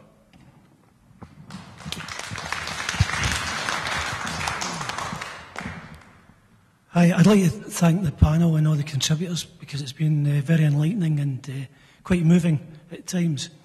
But I'd like to ask a question, particularly Keith Brown, who touched on it, and the rest of the panel. It's been mentioned by various unionist politicians that there's no desire among the Scottish servicemen in the various services currently in the British forces having any desire to become part of a Scottish Defence organisation. And I wonder if there's plans already to get a cadre of officers and NCOs in preparation for the yes vote, and what the feedback is from existing servicemen Because I know there's a few here that are not long out of the services. Yeah, I've spoken to a few former colleagues who are still in uniform who would quite happily join the Scottish Defence Force. And they're a fair swathe. They're getting, like myself, getting on in life. But the senior element, the type of people you need to form a cadre to get the thing started. So I myself know of a few that would love to do that. I think we all recognise that sometimes what we hear from the mainstream media is greatly massaged, to say the least. Right, so this thing about there not being a great desire from Scots-based troops to return home, I think we can take that with a pinch of salt as well. The actual development or moving forward with the setup of the Scottish Defence Force is laid out in the white paper. I think you've made a very good point, because a lot of it, if we're perfectly honest about it, comes down to the attractiveness of the offer. And people have all sorts of reasons. Probably everybody up here would have a different reason for joining the armed forces. I joined it to get fit. I mean, no history in my family of the armed forces, but I just thought I need to get fit, so joined the Marines. But people have different reasons for doing it, but the offer has to be attractive. And the things I would say about those that are considering, first of all, if you've been very badly treated by the UK Armed Forces, i.e. made redundant, then you didn't want to end your career, you get a chance to resume your career. Secondly, you know you're not going to have compulsory redundancy, which would be important to you, and as the gentleman here said, important to your family as well. It gives you that level of security, which I think you deserve, especially if you're often apart from your family. I also think the terms and conditions would be better and more attractive.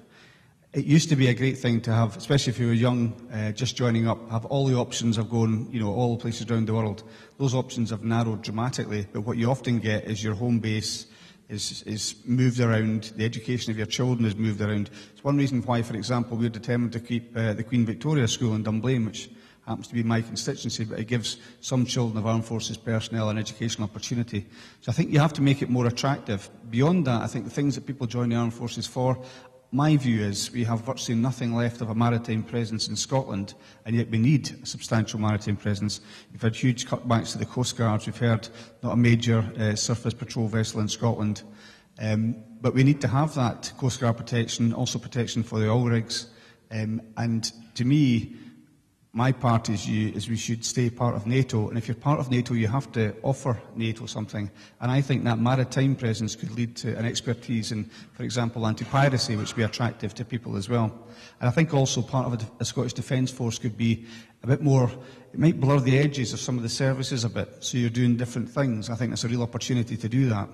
So I think we have to make the offer attractive. But on the point you make about officer training, on one side of it, I had a discussion with, I think it was at the Defence Select Committee about this, where they tried to say there'd be no access to Sandhurst from an independent Scotland. Well, there's access to Sandhurst from around the world. I mean, officers are trained there from right around the Commonwealth, so suddenly, it's like so much of the argument from the No campaign, Scotland's going to be unique, we'll be a wasteland, we'll be unique in the world, that we can't do these things. I don't think that will happen. And of course, it's a shared resource as it stands in any event. So the other thing I'll say, I think we could be further advanced in our preparations. That's part of your question, I think, as well. We have not been able to get the UK government to engage in any of this at all. Now, I think it's inconceivable they won't have some contingency plans that they're working on, but they're not willing to share them or discuss them. That changes on the 19th of September if you get a yes vote.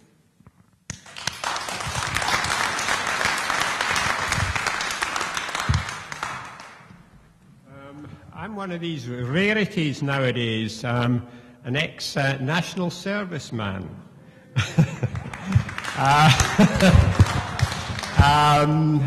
I had the good fortune to be in the University Air Squadron, so I was able to qualify as a pilot, a Brill Cream boy. Not that I need much Brill Cream now. However, on the last point, when I was training for my wings, we had a course of Iraqis being trained by the RAF. They got sent back because Suez happened just at that time.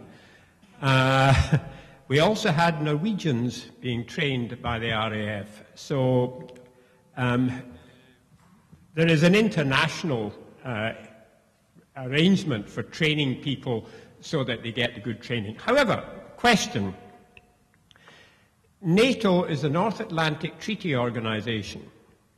Scotland's territorial waters covers a large part of the North Atlantic. If Scotland gets kicked out of NATO, are they going to rebrand it as SATO, the South Atlantic Treaty Organisation?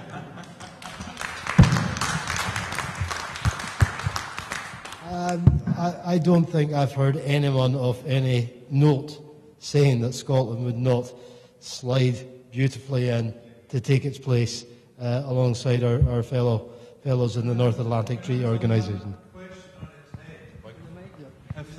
Sorry, can I turn that question on its head? If the Scottish Government, for one moment, made serious noises about leaving NATO, they'd have to put on an extra runway at Edinburgh Airport for all the foreign dignitaries flying in to prostrate themselves on the carpet in Bute House and beg us not to. Because Scotland has got a unique position in NATO, guarding the north, because the only other two NATO countries to our northwest are Greenland and Iceland. Now, Greenland has absolutely no armed forces whatsoever, and they are still in NATO. So all this about, oh, if you've not got nuclear weapons, you'll get put out of NATO. Iceland, the other country up that direction, has no armed forces whatsoever. They've only got a coast guard. Right? So all this nonsense about, oh, you'll get kicked out of NATO for telling them to shove their nuclear weapons is a load of nonsense. It really is. Thanks.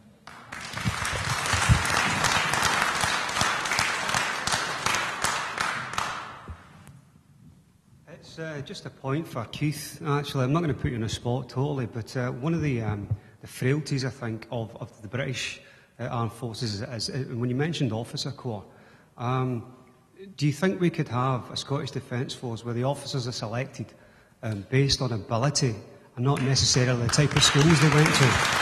I think that would be a great start. It's a very good point, because many people's point of view, it's a pretty class-based system. There was an experiment in the late 1970s when I joined. The Labour government, to their credit, introduced a new process, certainly for the Admiralty Interview Board, whereby, and I'll speak with respect to officers since there's one sitting a couple along from me, but they introduced a new thing where the qualification criteria wasn't the usual university degree and all the rest of it, which in those days was much less rare than it is today. And it was down to 5 O grades, 5 O levels was the qualification.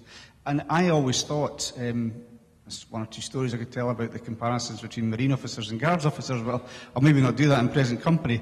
But the Marines officers of that time, you could see the difference it made. And generally, I think the more that the men over whom they had command could relate to them, who were from similar backgrounds, the better the relationship was.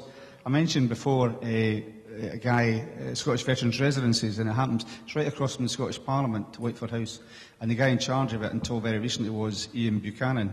It wasn't, it was Ian Ballantyne, I've forgotten his name after 30 years, but he was my company commander when I was in the Falklands, but he went through the ranks. And the difference, you'll note yourself, if you've gone through the ranks, there very often is a different relationship. And I think if you could try and get that kind of ethos, and you see it more in the Norwegian and continental armed forces as well, where there's less of a division. It's probably not as bad as it used to be, but I think you've made a valid point, and I think that kind of relationship where people are drawn from the same backgrounds but according to ability, I think would be very important.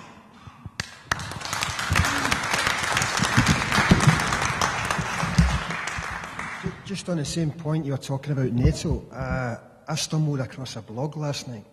Have you heard of the Atlantic Council? Yeah. Someone wrote a blog from the website, the Atlantic Council, saying that Scotland would have to reapply to get into NATO, and they would be more likely to, if Catalonia went down the same road, to let Catalonia join NATO because they've got two large docks or whatever, and they'd have a navy, proper navy. They basically said that Scotland would be freeloading, an independent Scotland would be freeloading on NATO. And I think Denmark's increasing their NATO capacity. That was just a blog I stumbled across last night. So I think the Atlantic Council website, or whatever it is to do with NATO. Yeah. Did you happen to get a name of the character that wrote it? I I can send it to you on Yeah, Facebook. yeah, what I've tended to find happening with my blood pressure over He's the from last... Texas, I know. I know he's from Texas. That's Right, so he's But that speaks for- oil related. That speaks for itself, yeah. What I've tended to find over the last 2 years that really gets my blood pressure soaring is these grey figures, that flash up these ideas that we'll never get this, never get this. You know, so last I heard, I think we're getting, the buzzsaws coming out and we're getting dragged out into the Atlantic. You know, we're going to be up with Iceland there. Yeah. So I've never come across any other information. I really do go through as much literature as I can. I've never come across that. Well, I only stumbled across it last night, and you mentioned earlier when you said the tide is turning, you said it's now turned. I've actually got a Facebook group called The Tide is Turning, and I'll probably go home and change it to The Tide is Turned. I think the gentleman here said it right. It's the same with the arguments often about the EU. If you try and stand back from all the kind of chaff that's been thrown up about it, it makes absolutely no sense for the EU not to have Scotland in it. And the same is true for NATO, for all sorts of strategic reasons. It is, and it's what you hear now before the 18th of September. And I think you're exactly right. There'd be a huge outcry if Scotland was to say we're no part of NATO. But that's what we're up against all the time. But I think people like yourself, and you're going to get these blogs and so on, people are seeing through this stuff that's now, why I think. posted it everywhere and commented on it. During the latter half of my 17 years in the armed forces, there was another man from Texas who I was fed up listening to. This vote is for the people living in Scotland. It's about democracy, and we've talked about different reasons why people join the armed forces.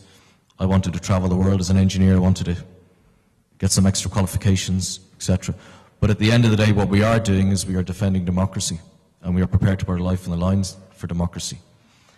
And that's what this vote is about. And the great thing about this vote, it's not just about Scottish men, Scottish women, or Scottish men or Scottish women serving in the armed forces. It's about people living in Scotland. And when I applied to join the armed forces, my mother's from the north of Ireland, so I thought I was dual national. And it was the MOD who said, no, you're actually at the age of 18, you lost your dual nationality, your entitlement to it. You are Irish only, but come on in. We take Irish, we take Commonwealth. The Armed Forces, despite what some people think, was a highly diverse organisation that I was proud to serve in, with people from all over the world, men and women from all over the world. Anywhere from 12 to 15% of men and women in the Armed Forces are overseas people. Foreigners. Something you'll never hear Nigel Farage, the Daily Mail, or the UKIP-driven agenda that's coming out of the Westminster government.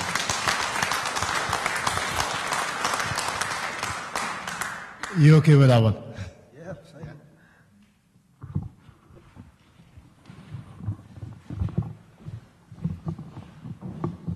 Right, I've got multiple questions from the internet, okay?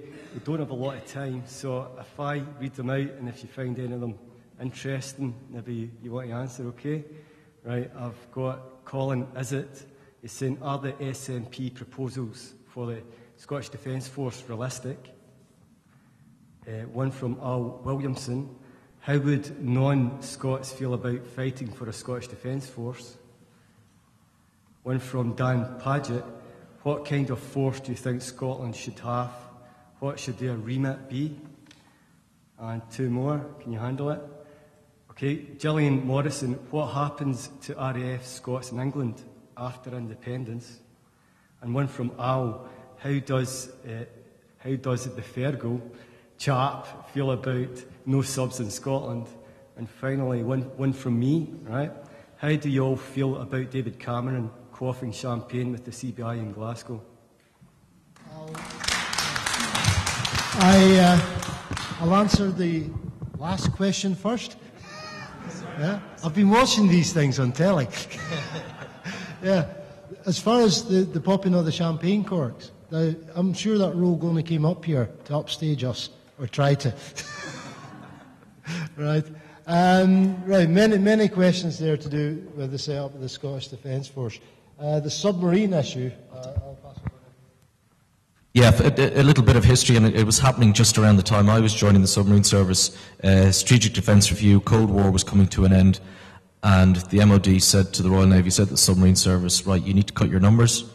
So it's either nuclear submarines or diesel submarines. And obviously for the nuclear deterrent, it had to be nuclear submarine based. So at that point, Britain had already taken on the 4 Upholder class diesel submarines, probably, and I would say, and I'm biased, the best diesel submarines that have ever been built. They are now in the Canadian Navy. I have served during my time liaising with other NATO countries. I have served and spent some time on board at sea Norwegian submarines, where men and women serve, by the way, although that's changing as well, I'm glad to announce. Would there be submarines in Scotland? Yeah, why not? We would need 4 frigates, 4 OPVs, 4 diesel submarines, so I don't see that Scottish independence means that there will be no submarine service in Scotland. It just won't be a nuclear one.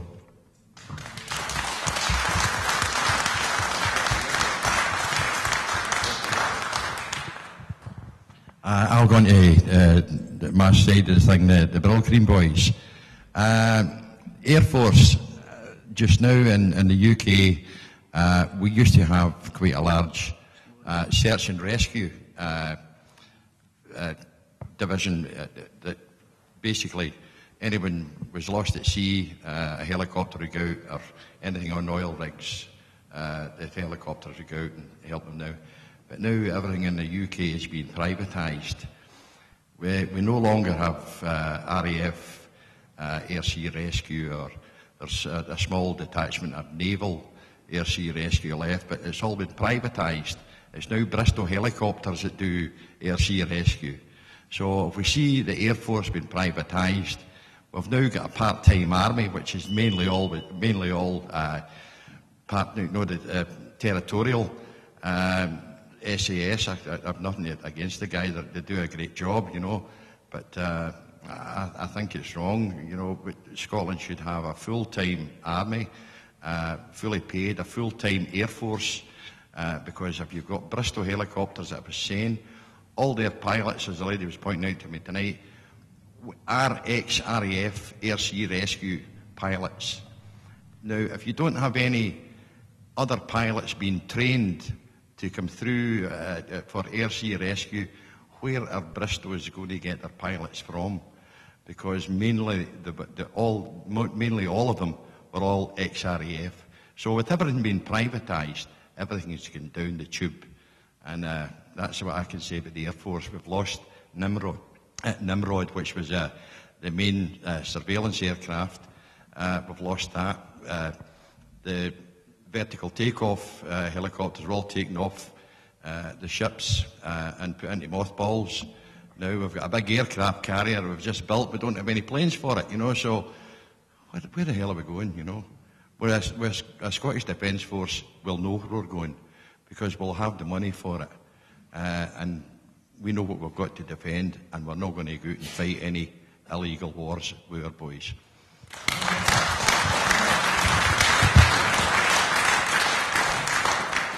I think independence, somebody says, what kind of remit will the Scottish Armed Forces have? And I think that independence is an opportunity to do something a wee bit different.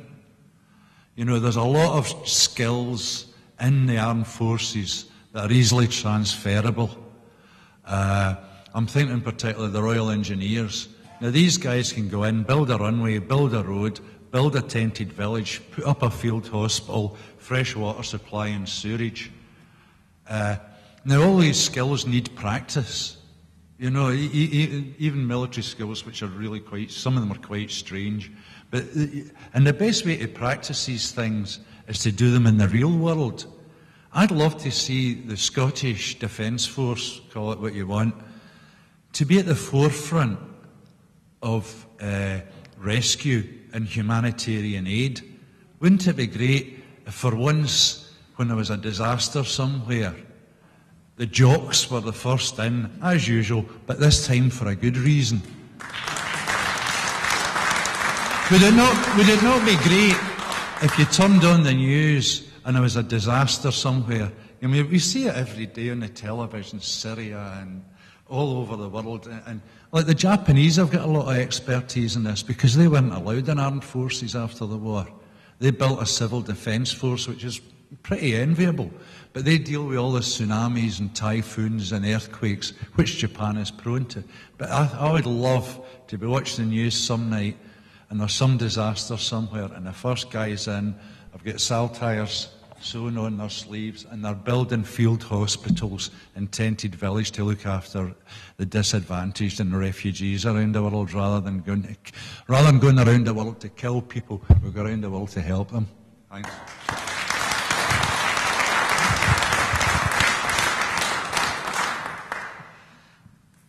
The way it works for a country's armed forces or defence forces is the government of the country, elected by the people of that country, set military tasks. And the military tasks that a Scottish Defence Force will be set will not be very different to what the current UK armed forces are set or many of our North European neighbours and friends. There will be the obvious ones like defending national territory, land, air, sea, coming to the aid of civil authorities in times of crises, emergencies. But there will be one key difference as far as I'm concerned, and it's been touched on. Where the UK armed forces are currently set, the military task of projecting global power, the Scottish Defence Force, I look forward to the day in an independent Scotland, being set the military task of projecting global justice and peace.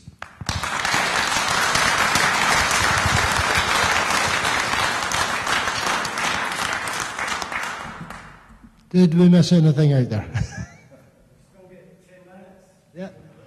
Any more questions, folks, from the floor?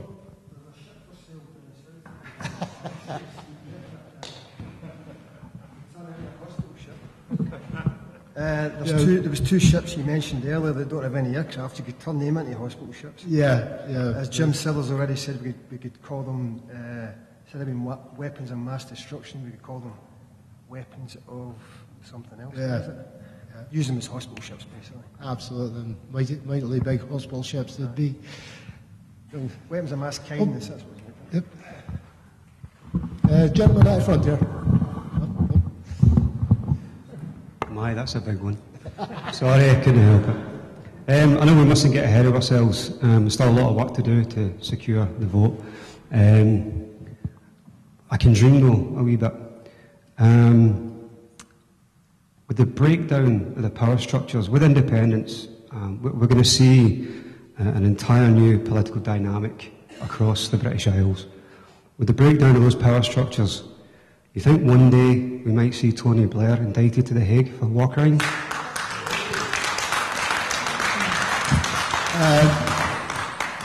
I think what goes round comes round on that one. Yeah. There quite rightly have been people twitchy about getting taken to The Hague, and maybe one day justice will be done. Yeah. Yeah. The gentleman here. There was a poll last week saying that the No camp were in a narrow lead, but part of that poll there was a second question, and 53% of that poll wanted another vote in the future. I would like to know if in 10 years' time it's a no vote, we'll say it's a close no vote. In 10 years' time, if the will of the Scottish people wants another vote, and Westminster denies us that vote because Boris Johnson or Farage is in power, what will happen then? Will we get a vote? Well, can I say that I think, as was just said by Johnny, the priority really now is winning this yes vote. I mean, I've been doing this for 30 years. I'd like to see it coming now. I don't want to wait any longer. But I think what you could say is it really depends on the Scottish people. You know, some people think it could be a generation before you'd have another vote. I tend to think if the Scottish people express themselves as wanting another vote, say, for example, after a UK exit from Europe in 3 years' time, or a government they just found completely unacceptable, UKIP or otherwise, if the Scottish people start to express themselves saying we want to have a referendum, having had a no vote previously, then that's what you have to listen to. But I think the real priority is to do it this time. I mean, my kids are all over 16 now. I've been doing this for 30 years. I really want to see this happen this time. And I think my own feeling is, certainly from the reaction I'm getting, we can do it this time. We put the final bit of effort in here, and we can do it this time.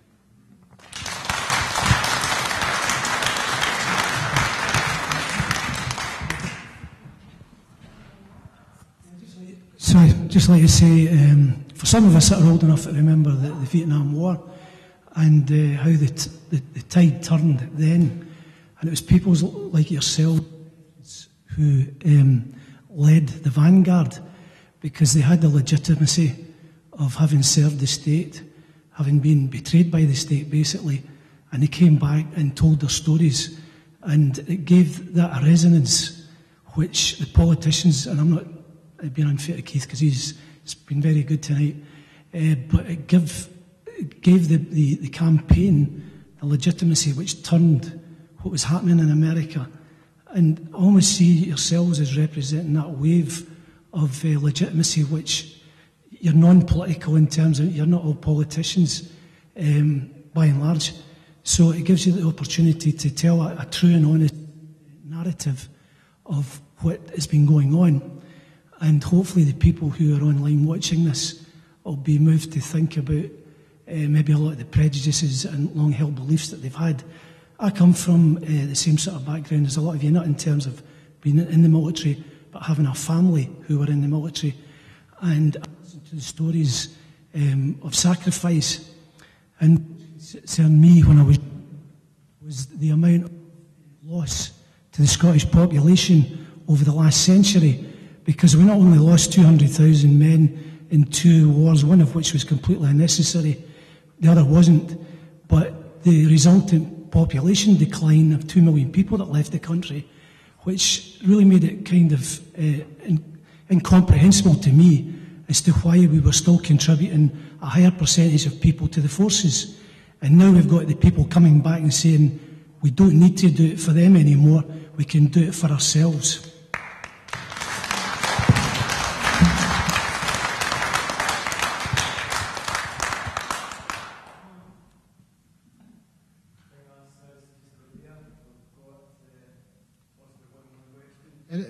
Any more questions, folks? Go for it. There was a guy driving a taxi who was in the forces. Do you remember that guy, Keith? Remember yeah, he was going on about the regiments all get sort of amalgamated or something like that and basically destroyed. Do you think, in the case of independence, we'll return back to those regiments again?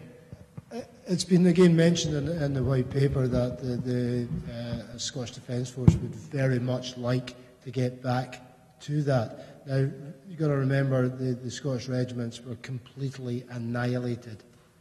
Yeah? We lost the Queensland Highlanders, the Gordon Highlanders, Royal Highland Fusiliers, the Argyll and Sutherland Highlanders, the Black Watch, the King's Own Scottish Borders, and the Royal Scots, first of foot. Right? We lost them. So to have all those regiments back, that would, that would need a pretty big Scottish Defence Force. It would be wonderful to see. I would love to see all the regiments back. Realistically, I think we would get back to what we could. Yeah. We can do a bit more than that. I think that the point, though, is right, that you can't replicate them or reintroduce them at the same strength they were before. But you can reintroduce the names and attach them to units. Again, I got questioned in this down in London. I went to the Defence Select Committee, and they just assumed that we want to replicate what they've done. They can't get out of that mindset, but I think it's a chance for us to do something quite different. And within that, I think it's more than possible for us to reintroduce the regiments which were abolished, the names of those regiments again.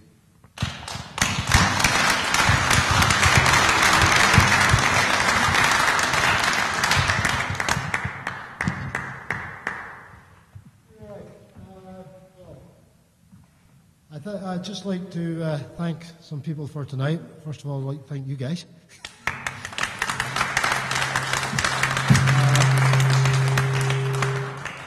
that my hearing aid again?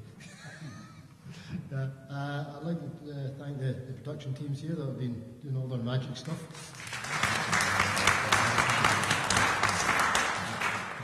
I think the hardest worker tonight has been young Lattice.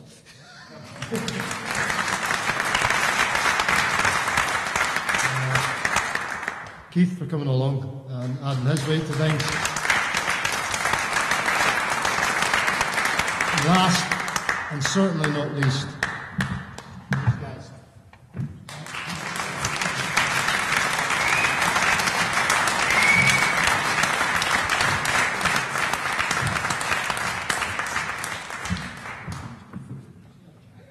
Sorry? All right. Are we off the? Okay. Yeah, we're off Still on.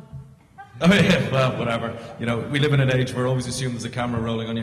The Yes office phoned me today, and I'm a part of Yes, but I'm not a member of the Yes office staff. Somebody nipped in and gave us this card with the veterans guarantees that the minister's just announced tonight.